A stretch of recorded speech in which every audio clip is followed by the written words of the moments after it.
What's going on, family? Appreciate you guys tapping back in. I got my good brother in the building. You know him, Winston, aka Metarize. What's good, my guy?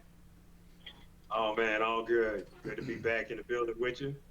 Been a while, but we've been busy. So Yeah, it's a lot going on out here. A lot going on out here. So, we figured we would just hop on and share some of our insights in the casual conversation we are already having on the phone. And we're like, yo, let's just hop on the stream. All right, so we hopped on real quick to give some of our thoughts after a lot of news going on in the markets.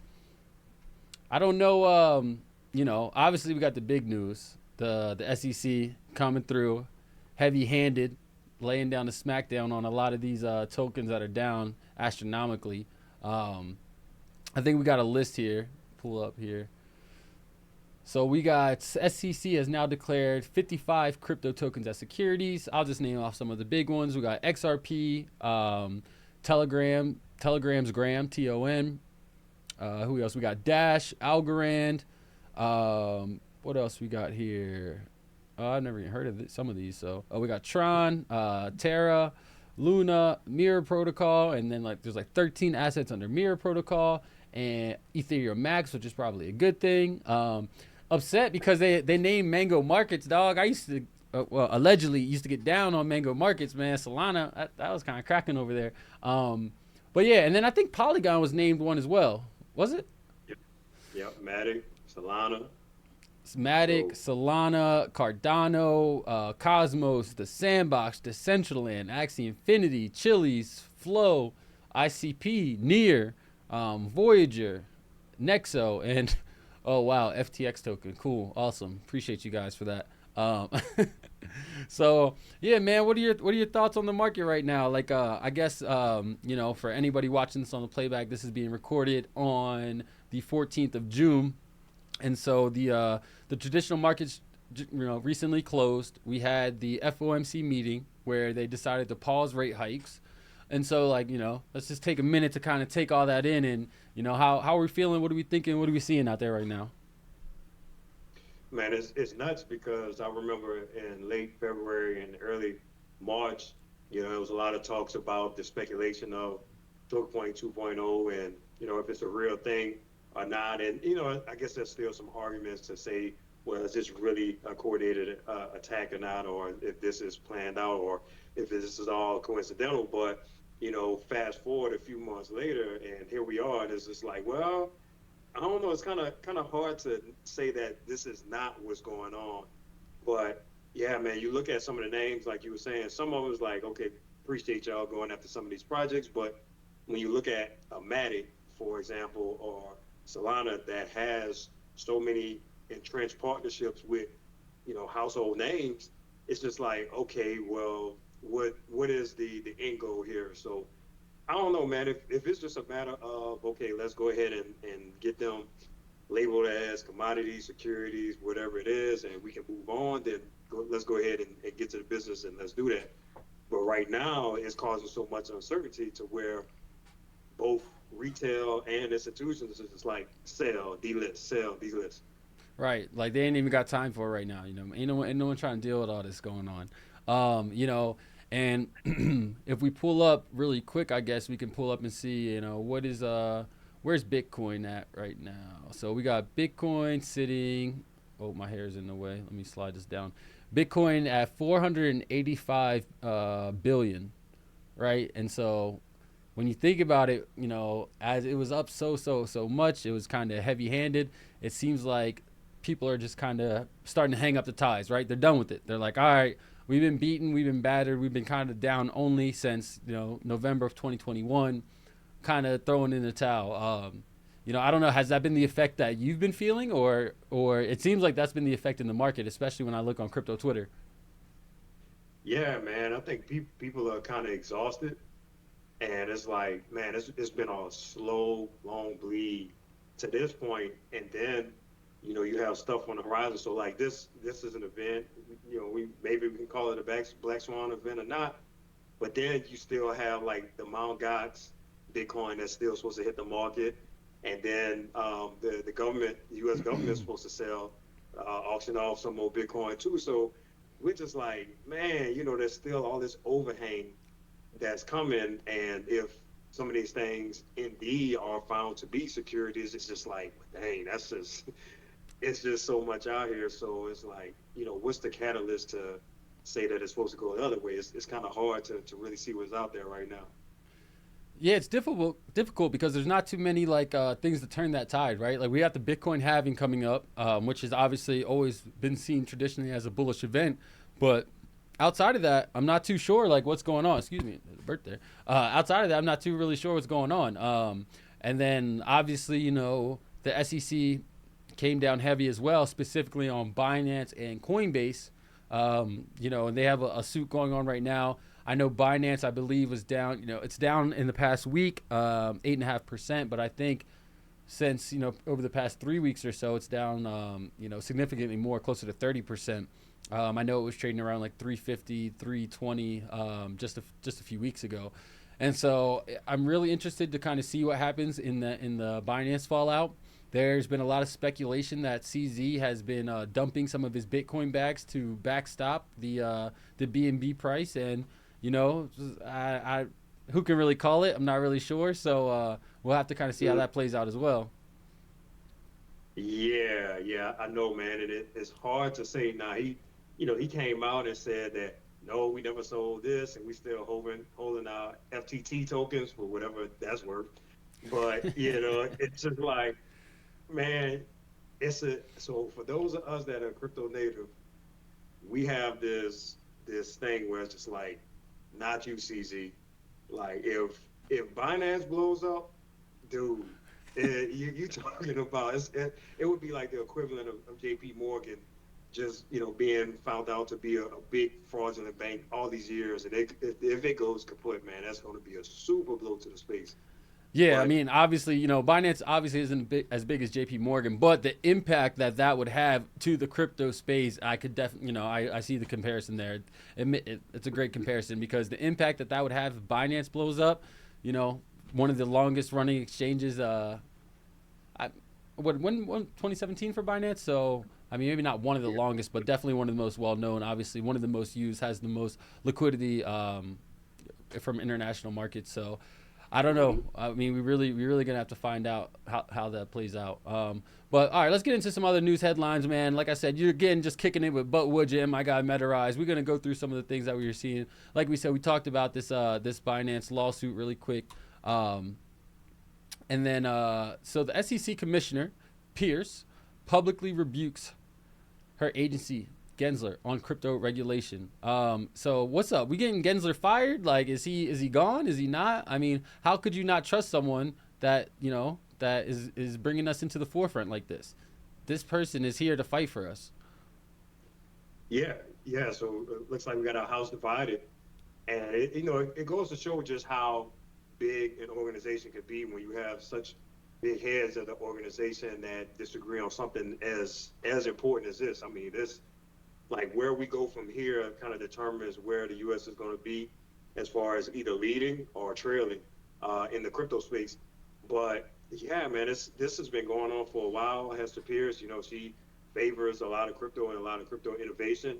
And it seemed like, at one point, I don't know, maybe Gensler is still like pro crypto, but just as like, okay, I'm the law now, so I have to act as such because his days at MIT, he talked about Ethereum and Algorand favorably, so it's kind of interesting now the take that he has on a number of things, but yeah, man, she has been kind of critical on the way that the lawsuits have come out, and with the lack of from the crypto side standpoint, the lack of clarity that's there as far as what's a security now and the pathway to becoming a security, a registered security.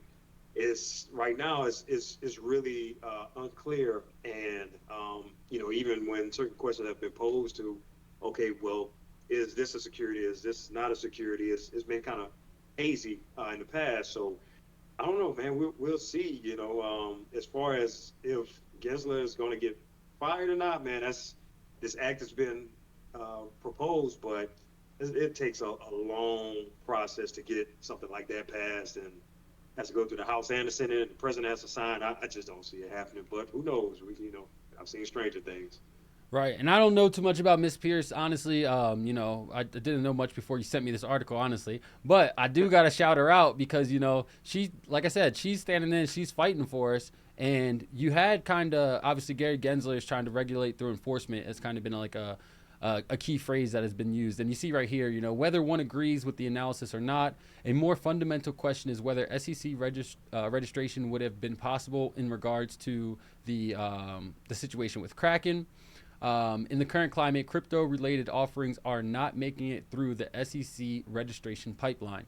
Right. And so, you got to go through the pipeline to get to where yes or no to be verified. And right now, according to Ms. Pierce, it seems like anything going on with crypto can't even get through there. So that's a huge red flag, something that definitely needs to be addressed moving forward. And so, I know that was it a senator, a congressman? I'm not sure, but someone was trying to get kind of like a board of governors together to regulate the industry and kind of take over some of the responsibilities from the Securities and Exchange Commission. But I would be lying if I say I understand fully how that House of Cards works. So do what's ever going to favor us for crypto, and I'll sit back and I'll call my congressman when they need to. Just send me the Twitter thread. Um, Yeah, I hear you, man. You know what's interesting about it too is like the CFTC is kind of wrestling with the SEC, and they want to. I don't know if it's like one agency wants to regulate over the other, but CFTC is saying like ether is a commodity. SEC right now is saying ether is a security, and so there's like a wrestle between regulatory bodies. There's a wrestle within regulatory bodies. So man, it's a lot of fights that's out there that's right now. So it's going to be interesting to see how it's all going to shake out. But as far as like Gensler being outed, I don't know, man. That's if somebody's president appointed, it's kind of tough to have that same president take somebody away. So I don't know, man. That would be a tough sled upward, I think. Well, who knows? Maybe Joe doesn't remember who he appointed there, and we can slip one by him. But moving on to the Fed, the Fed holds off on rate hike, but says two more possibly coming this year. And so, let's talk about this really quick because I know we've been kind of going around this subject for a while now. And when I say while, I mean months on months. And we spoke about the Fed having to do so much as far as hiking and really trying to calm interest rates. Calm inflation, and that's why they've been hiking interest rates. And we talked about, over the past few rate decisions, it's been talked about, hey, are they going to pause? Are they going to pivot? Are they going to pause? Are they going to pivot? Seems like we're listening to a song on repeat, pause, then pivot, pause, then pivot. We don't know what's going to happen. We don't know when it's coming. And so finally the Fed has, I'm going to use air quotes because did they actually pivot? I mean, they paused. Is that a pivot? That's up for everyone else in the market to speculate on how they see that. But what I'm a little scared of is that they pause now. Inflation starts to ramp back up, and it kind of goes a little bit higher than expected, and then the Fed has to come in even more heavy-handed going into the end of the year and really just smashes things. So kind of over the summer, we get kind of a choppy sideways, slightly up because people think things are paused, and then going into towards the end of Q3, we're just getting smashed. So I don't know. Do you have any thoughts on this? Do you have any, biases, opinions? I want to hear it. Man, you know what's so interesting? I don't know if you remember, but I put something on Twitter. You responded 7% rate hike, and so it's so crazy because it's in the past. It's like you had to raise the rate above headline inflation, and that 6 to 7% mark is like kind of where it needs to be. And it's like, I think right now, Powell is trying to talk down the markets. He's like coming out and saying, all right, y'all chill out. It's like, I don't want to have to do this, but if you keep doing what you're doing, don't make me turn this car around. Exactly. I mean, it's kind of like you had a parent that's like telling you, like, what's coming if y'all keep doing what you're doing. But right now you got Apple on fire, you got Nvidia on fire, and it's like between the AI and AI is in its own hype space right now. But I mean, legit, Apple's doing crazy stuff with the wearables and the new bank accounts and stuff. So it's just like stock market's jumping, unemployment is still, jumping. Well, I mean, it's not, it's still low, Right. not jumping, but so it's like the things that they need to happen in order to really pivot, they're just not happening. So I don't know, man. I see the rate hikes. I think they're still going to come.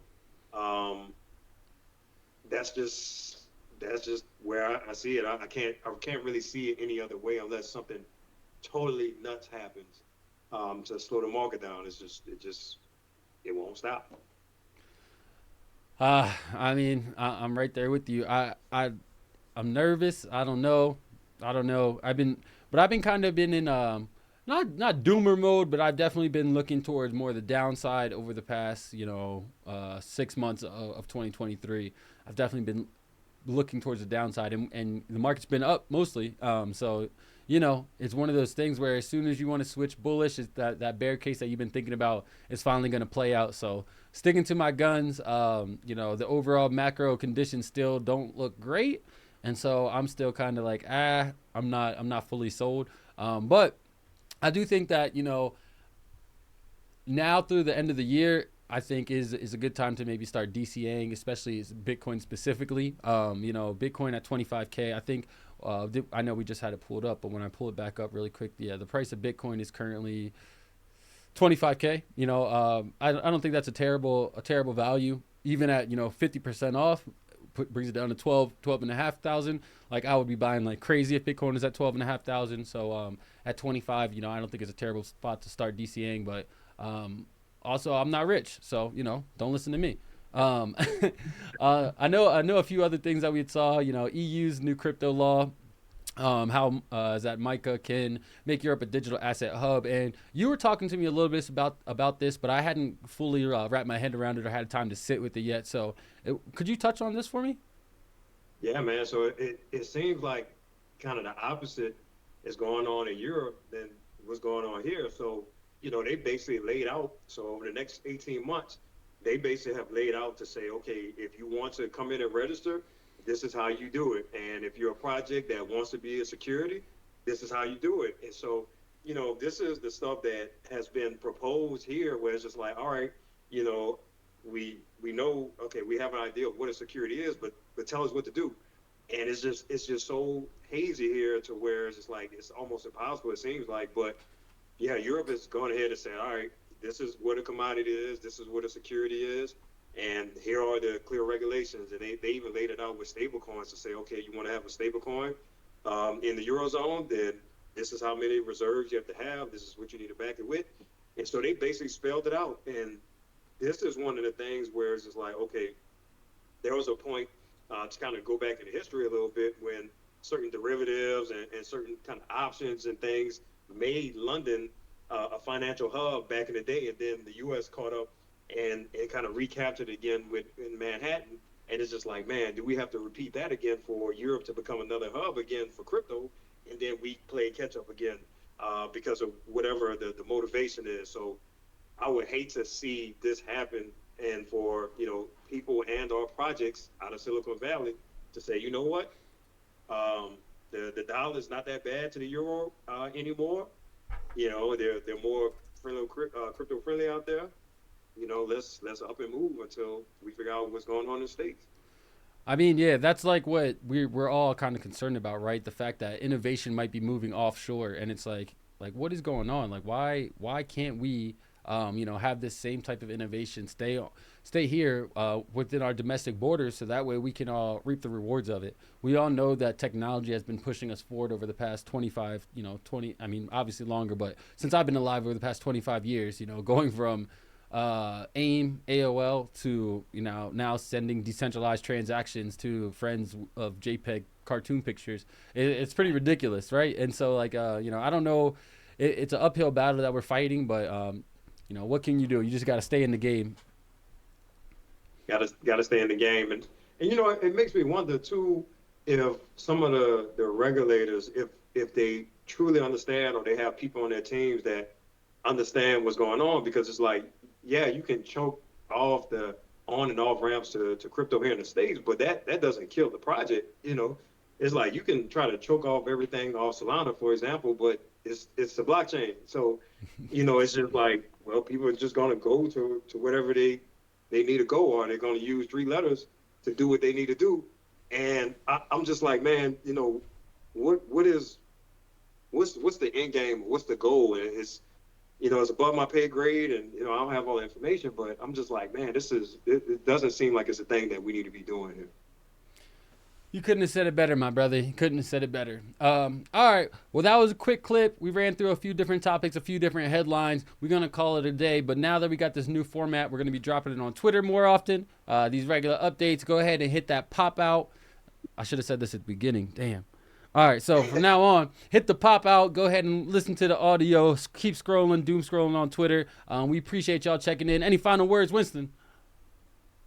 I know we talked about a lot of crazy stuff that's going on, but you and I, we've been here before, and really in 17, 18, we thought it was over. So, we're kind of one of those moments again. There will be a sunrise again. So, right now, yeah, DCA might be the way to go, but it's time to do the real work, the real research. So that's what I say. We're all gonna win. We all gonna make it. Most of us gonna make it. Yeah. So to keep going, keep pushing. Don't stop believing, and like it says behind me, this too shall pass. All right, my family, we out.